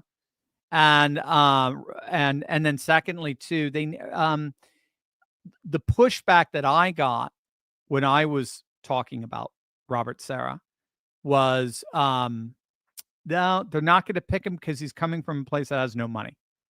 Bottom line. So, sorry to say it. It is a city. It's got to be run. Vatican City. It's got to be run. It's got to be financed. And there ain't no money in Guinea. So look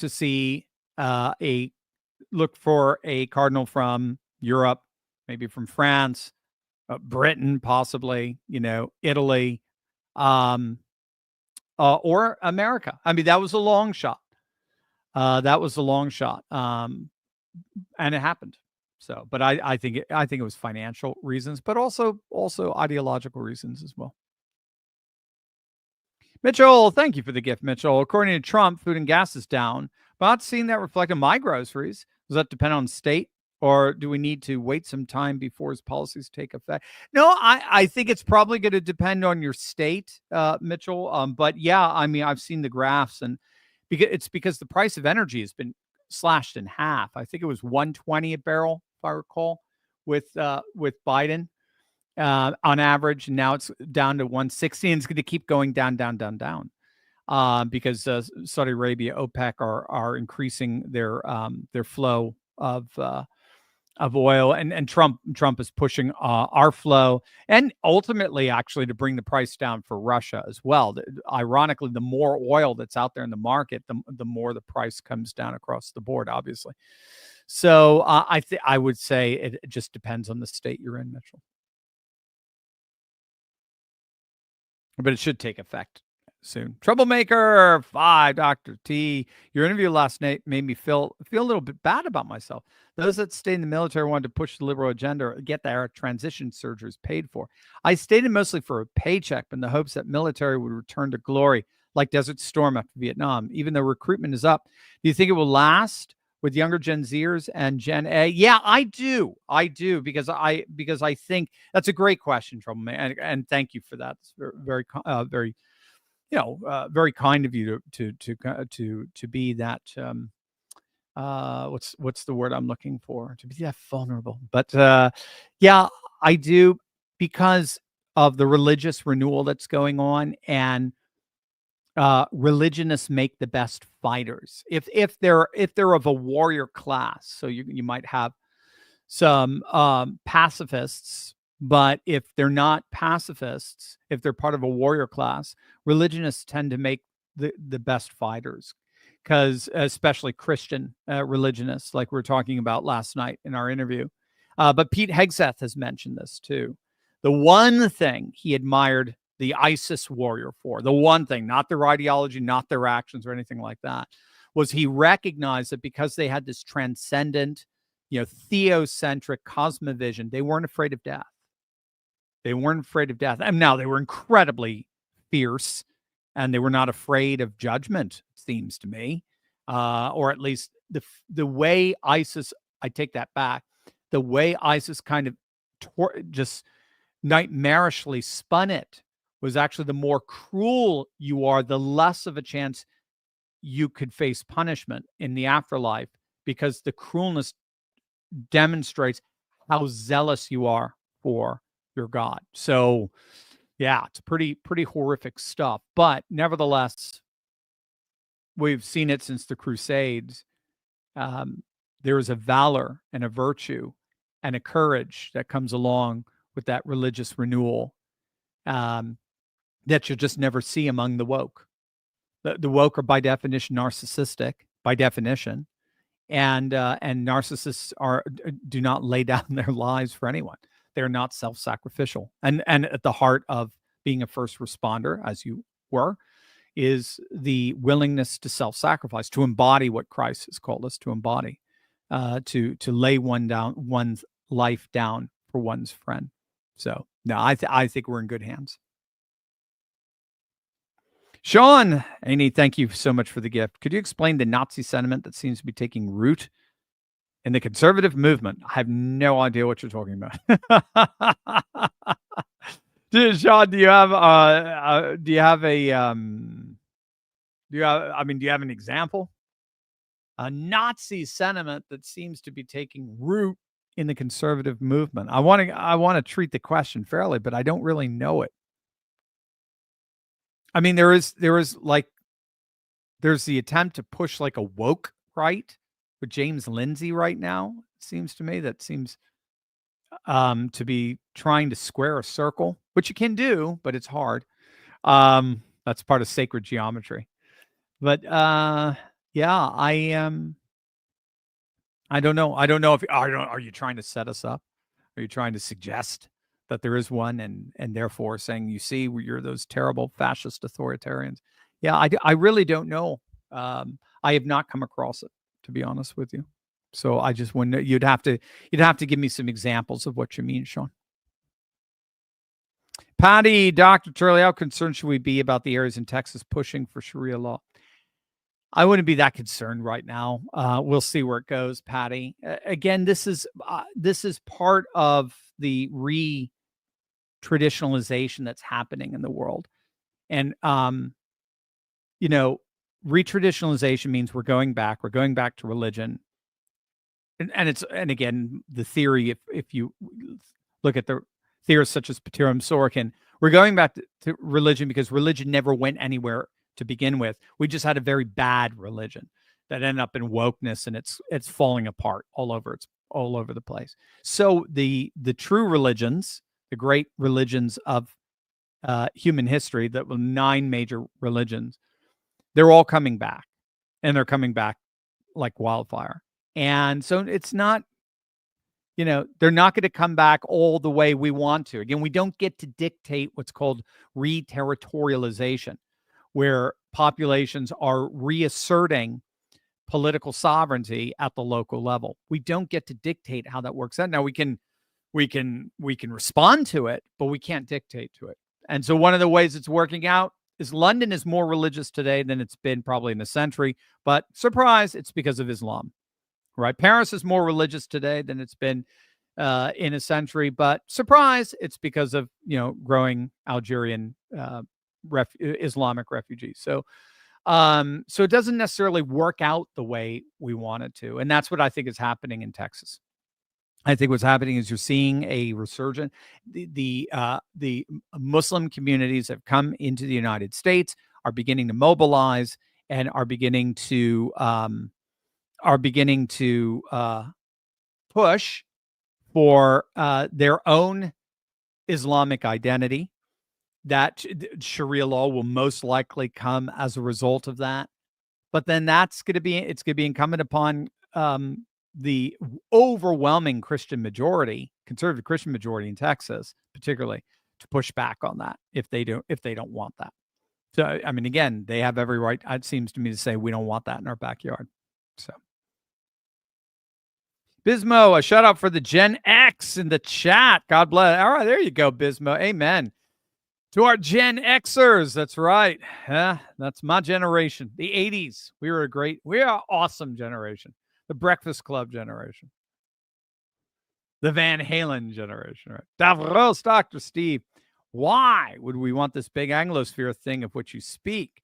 Why do we want to be closer to the UK, which jails people for memes or for silently praying? Because we're going to change that. No. I hear you, Davros. It's not a matter of whether we want it or not. Again, the question is just, I'm just looking at the civilizationalist dynamics that are happening. And I think the power, just the financial and just political and militaristic power of the United States, like we saw earlier with High Q, I think that's going to be much, much more influential in pushing them to crack down on their cracking down of free speech, for the flourishing of free speech, than the other way around. We're always going to, these are network civilizations. We're never going to be, Britain isn't going to be the 52nd state or anything like that. But it's networking in that it's just increasing the power and the vibrancy of English-speaking countries in an increasingly civilizationalist world, where core countries like the United States wants to have very strong satellite allies that share a common culture. You don't get allies now by just getting bought and paid for through a globalist system, where a single political and economic system gets imposed upon all people through these elites in the WTO and the IMF and the World Bank. Those days are over. So your alliances now are increasingly formed through a shared common culture, and language is at the heart of that. So that's what we mean by the Anglosphere. But it's a network structure, not any kind of actual formal union. Mark of the Roses, in the tariff talks, has there been subliminal suggestion of get on the bandwagon before the core has negotiated, or take what you get after that? Don't know if I articulated that well enough. Mark of the Roses, I think you articulated it perfectly. I think that's exactly what Trump is saying. So we've got apparently 15 of the 16 top economies, or 16 of the 17, I forget. So that's what Scott Bessent said under oath, that they're all in the advanced state. We're just going to get a slew of just a waterfall of all these trade deals in the next few weeks. We'll see again, but apparently they're in the advanced stage, and Trump made it clear that there were favored nations that he wants. That's why I like that previous question that we got were some of these tariffs directly prodding intentionally certain countries to join in with us first. And I don't know the strategy, but clearly it seems like the top 14 or 15 nations. I don't know if China is included in that, by the way, but economic nations are are vying to make deals. I mean, we just saw Giorgia Meloni of Italy here. Now, I know whatever deal she makes has to get cleared by Brussels, but nevertheless, that was to me that was a key sign that Western countries, and then of course we saw Japan's prime minister here, seeing Singapore, seeing Taiwan, Korea, South Korea. They're all coming together. Trump actually had a really cool picture with wearing a gi. I'm talking about Korean taekwondo. Just a few days. It's on X. Check it out. But it seems to be very clear, and India as well, that these countries are the first that Trump wanted to line up as part of this new civilizational geopolitical rebalance. And then he feels he has more negotiation power with the countries that are next in line. And he could walk away much easier and could basically say, we don't need you anymore. But, that kind of stuff, where that way he could never look at UK and say, we don't need you. He could never do that. I mean, he was doing that with Canada, with Mark Carney in the office. We don't need them. We don't want your cars. We don't want your oil. We don't want nothing from you. You bring nothing to us. So just become a state. And that way we could just, so he was slapping Carney around left and right. Pulling out his tongue, painting it red, pulling his underwear over his face. It looked like a cartoon character. So yes, I think it's exactly you stated perfectly. Mark, why is Trump making the mistake? Oh, and thank you for the pound sterling. Why is Trump making the mistake of listening to Kellogg, not Vance, over Ukraine? Russia will never accept the Kellogg plan after Minsk and Istanbul. Oh, very, very good, Mark. The cereal man, huh? General Cereal. I don't know if he is. It's very tough to know where Trump is whenever he's in a negotiating mode. Have you noticed that? He's all over the place, and he's like a moving target. And again, it seems to me that's purposeful, because it's too much of a pattern for it not to be, or too much of a recurrence for it not to be a deliberate pattern. I'm with you 1,000%. I think Kellogg's a joke. I think he's DOA. His proposal is DOA. I don't think Russia thinks that is negotiations in good faith. I think you're absolutely right. They would, when Putin, you mentioned Minsk. That is really interesting. Because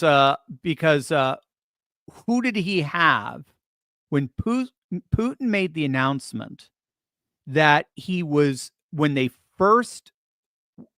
United States and Zelensky first said that, all right, it looks like we've come to a peace agreement. And then Putin made a public announcement in response and said, well, we're very interested in this peace agreement. We certainly want peace, and we will take a look at it very seriously. Who was sitting right next to him? The president of Belarus, right? The place of Minsk, the first Minsk Accords.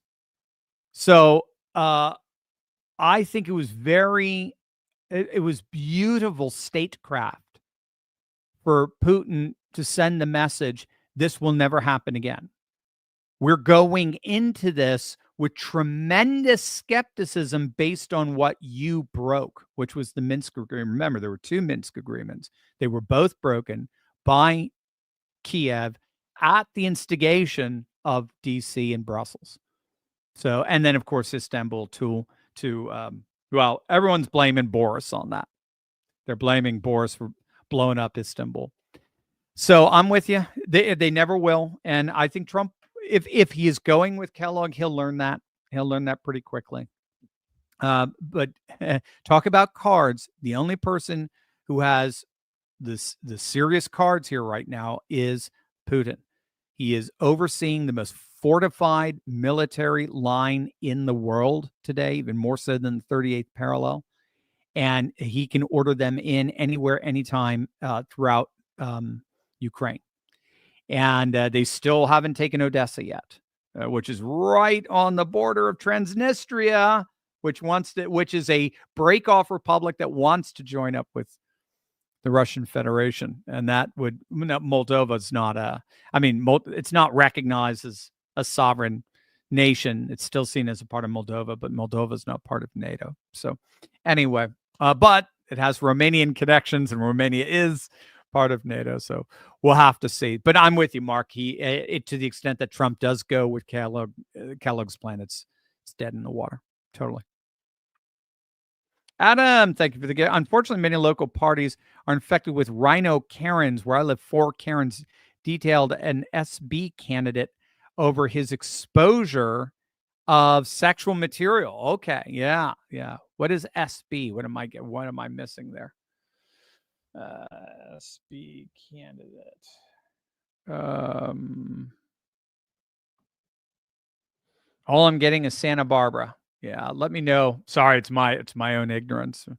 But yeah, I'm sure there's plenty of rhino Karens. They're terrible.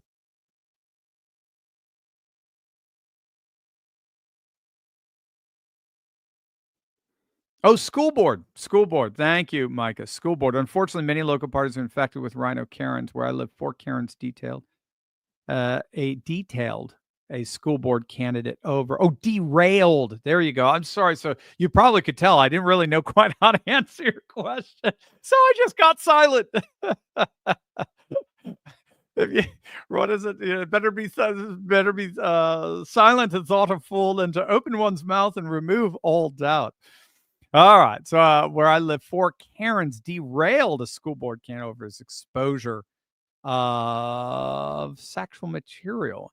Okay, I'm still not understanding that last part, but yes, there are a lot of rhino Karens. Yes, it's going to be very, very difficult. I mean, again, this is the case with all political realignments, and it took a while for the far left to take over the Democratic Party in the way that they have. I mean, it took a long time. We're doing it at lightning speed, and it's awesome. I'm very happy, but yes, it's very frustrating as well.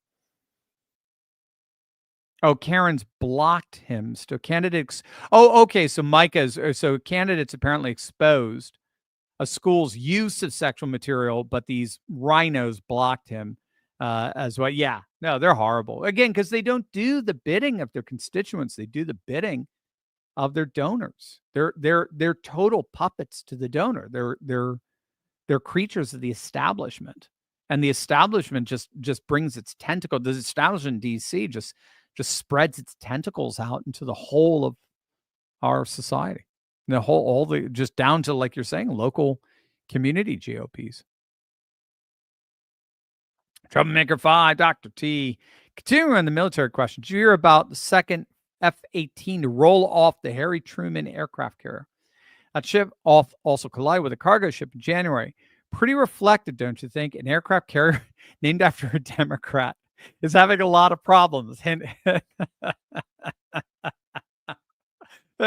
right. The DEI Democrat carrier. Yeah, no, I know. Yeah, but I have read that statistically the problems aren't worse than they normally are. But yes, we are getting reports of that. But yeah, no, we want to make sure this is the best military out there, bar none. And Pete Hegseth is doing it, restoring the warrior spirit, as he said. And that is it, gang. We have plenty of stuff, so keep checking in on our channel all the weekend long. I might do another live stream if some new newsworthy thing happens in our daily history-making epoch here in the golden age. Until then, gang, love you all. God bless, and I'll see you soon. Bye-bye.